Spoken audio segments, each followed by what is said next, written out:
Qariyb 570 mingdan ortiq ayollar bachadon bo'yni raki bilan hastalanadi va 300 mingdan ortig'i o'lim bilan tugaydi.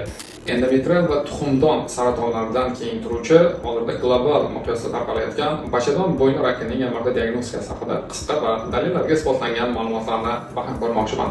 Hozir kunda ko'plab bemorlarimiz qo'lida MSKT tas a'zolari tekshiruv bilan keladi. Afsuski MSKT bachadon bo'yni raki qo'yishda juda ham sezgirligi va spesifik past tekshiruv hisoblanadi. Shuning uchun MRT va MRT kontrasti hozir kunda oltin standart hisoblanadi.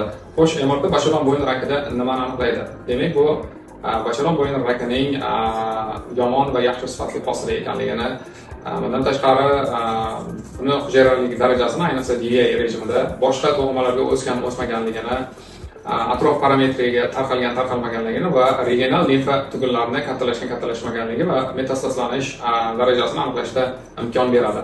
WHO, ya'ni Jahon Sog'liqni saqlash tashkilotining 2023-yilgi statistikasiga qaraganda, qariyb 570 mingdan ortiq ayollar bachadon bo'yni raki bilan hastalanadi va 300 mingdan ortig'i o'lim bilan tugaydi.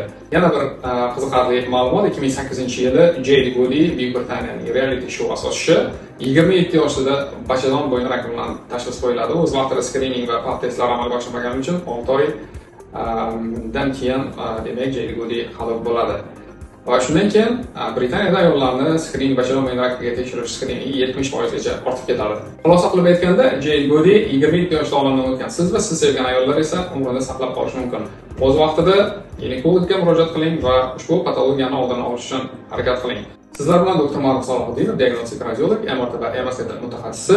Nafaqat bachadon bo'yni raki, boshqa organ sistemalaridagi patologiyalarda MRT va MSKT diagnostikasi haqida ilmiy asoslangan tavsiyalar berishga tayyorman. Salomat bo'ling.